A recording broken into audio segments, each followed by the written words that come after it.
Web দুনিয়ায় সবাইকে স্বাগত। আমরা তো প্রতিদিন কত ওয়েবসাইট দেখি, তাই না? কিন্তু কখনো কি মনে হয়েছে ডেভেলপারদের লেখা কিছু কোড কিভাবে জাদুর মতো আমাদের চোখের সামনে স্ক্রিনে চলে আসে? চলুন আজকে ঠিক এই রহস্যটাই ভেদ করা যাক। একবার ভাবুন তো, একটা ক্লিকেই চোখের পলকে খুলে যাচ্ছে ফেসবুক বা ইউটিউব। কিন্তু পর্দার আড়ালে আসলে কি ঘটছে? এই ওয়েবসাইটগুলো কোনো লম্বা পথ পাড়ি দিয়ে আমাদের মোবাইল বা কম্পিউটারে এসে পৌঁছায়। চলুন সেই দারুণ যাত্রার শুরু থেকে শেষ পর্যন্ত আজ দেখে নেওয়া যাক। আজকের এই সফরে আমাদের 5টা স্টেশন আছে। আমরা শুরু করব একেবারে গোড়ার ধারণা দিয়ে, ওয়েব পেজ আর ওয়েবসাইট কি।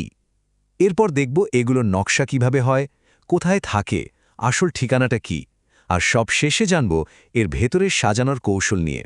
তাহলে চলুন একদম প্রথম ধাপে ফেরা যাক। একটা ওয়েবসাইট আসলে কি দিয়ে তৈরি? এর সবচেয়ে ছোট আর মৌলিক উপাদানটাই বাকি। খুব সহজভাবে যদি বলি, একটা ওয়েব পেজ হলো কম্পিউটারের অন্য সব ফাইলের মতোই একটা ফাইল। যেমনটা একটা ছবি বা পিডিএফ ফাইল থাকে, ঠিক সেরকমই।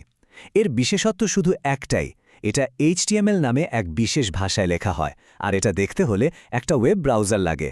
এখন ধরুন একটা বইতে যেমন অনেকগুলো পাতা একসাথে থাকে, ঠিক সেভাবেই যখন অনেকগুলো ওয়েব পেজ একটা নির্দিষ্ট ঠিকানার অধীনে একে অপরের সাথে জুড়ে দেওয়া হয়, তখন তৈরি হয় একটা মূল ওয়েবসাইট। তার মানে ওয়েবসাইট হলো আসলে অনেকগুলো পেজের একটা সংগ্রহ।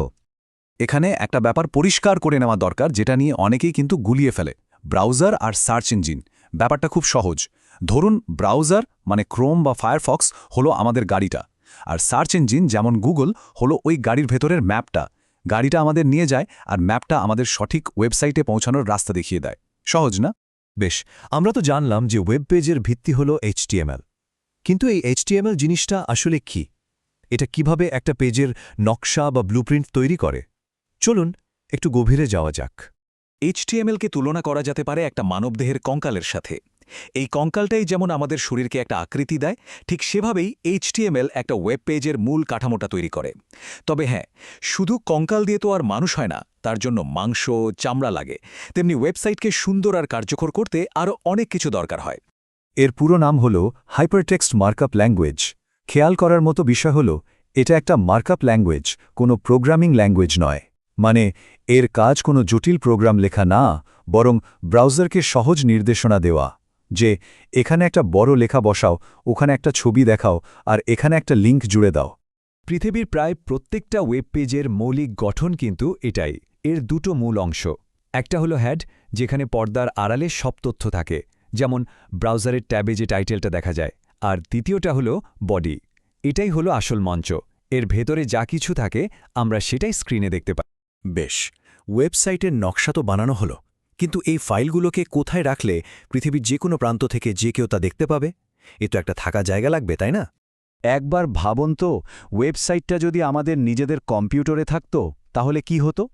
যখনই আমরা কম্পিউটার বন্ধ করতাম বা ইন্টারনেট চলে যেত, ওয়েবসাইটটাও হাওয়া হয়ে যেত।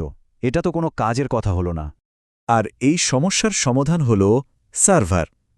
সার্ভার হলো এক বিশেষ ধরনের খুব শক্তিশালী কম্পিউটার, যার একটাই কাজ দিনরাত 24 ঘন্টা বছরে 365 দিন জেগে থাকা আর ইন্টারনেটের সাথে যুক্ত থাকা। এটাকে বলতে পারেন ওয়েবসাইটের জন্য একটা ডিজিটাল গুদাম, যা কখনোই বন্ধ হয় না। পুরো ব্যাপারটা একটা রেস্টুরেন্টে অর্ডার দেওয়ার মতো। আমাদের ব্রাউজার মানে ক্লায়েন্ট সার্ভারকে একটা ওয়েবসাইটের জন্য অনুরোধ বা রিকোয়েস্ট পাঠায়। সার্ভার সেই অনুরোধ পেয়েই ফাইলগুলো খুঁজে বের করে আমাদের ব্রাউজারে পাঠিয়ে দেয়, যাকে বলে রেসপন্স। আর ব্যাস, ওয়েবসাইট আমাদের স্ক্রিনে হাজির। আর এই যে কোনো সার্ভারে ওয়েবসাইটের ফাইলগুলো রাখার জন্য জায়গা ভাড়া নেওয়ার যে প্রক্রিয়াটা, একেই সহজ কথায় বলা হয় ওয়েব হোস্টিং। মানে আমরা আসলে ইন্টারনেটে আমাদের ওয়েবসাইটের জন্য একটা বাড়ি ভাড়া নিচ্ছি।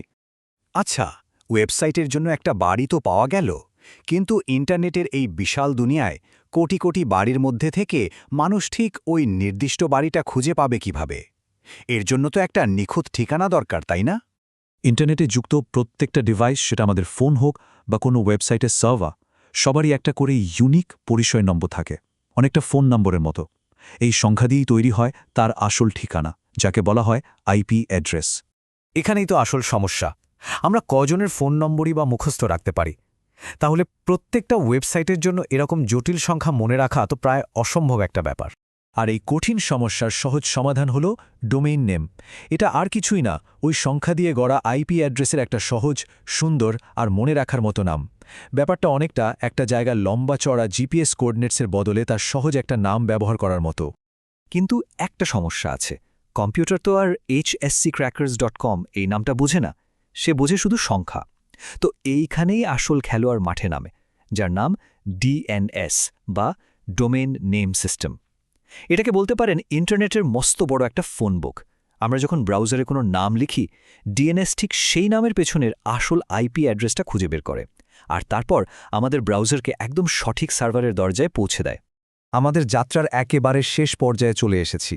এখন আমরা খুব সংক্ষেপে দেখব একটা ওয়েবসাইটের ভেতরের পাতাগুলো সাধারণত কিভাবে সাজানো থাকে, যা আমাদের পথ চিনতে সাহায্য করে। ওয়েবসাইটের গঠন মূলত 4 রকমের হয়। লিনিয়ার হল একটার পর একটা পাতা দেখা, অনেকটা স্লাইড শোর মতো। ট্রি বা হায়ারার্কিক্যাল কাঠামো সবচেয়ে জনপ্রিয়, যেখানে একটা মূল পাতা থেকে ডালপালার মতো বিভিন্ন ভাগে যাওয়া যায়, যেমনটা আমরা বেশিরভাগ নিউজ সাইটে দেখি। নেটওয়ার্ক কাঠামোতে সব পাতা একে অপরের সাথে যুক্ত থাকে, উইকিপিডিয়ার মতো। আর হাইব্রিড হল এই সবগুলোর একটা মিশ্রণ। তাহলে পুরো গল্পটা যদি এক লাইনে বলি, ওয়েবসাইট হলো HTML দিয়ে বানানো একটা নকশা, যা সার্ভার নামের এক ডিজিটাল বাড়িতে 24 ঘন্টা থাকে। আর ডোমেইন নেম হলো সেই বাড়ির সহজ ঠিকানা, যা DNS নামের এক ফোন বুক আমাদের খুঁজে পেতে সাহায্য করে। আমরা তো ওয়েবসাইটের পেছনের পুরো কারিগরি দিকটা জেনে গেলাম, কিন্তু এখন আসল প্রশ্ন হল, প্রযুক্তি তো একই, তাহলে কেন কিছু ওয়েবসাইট ব্যবহার করতে এত ভালো লাগে আর কিছু ওয়েবসাইট এত বিরক্তিকর মনে হয়? ঠিক কোন জিনিসটা একটা ডিজাইনকে অন্যদের থেকে আলাদা করে, সফল করে তোলে? ভাবনার শুরুটা না হয় এখান থেকেই হোক।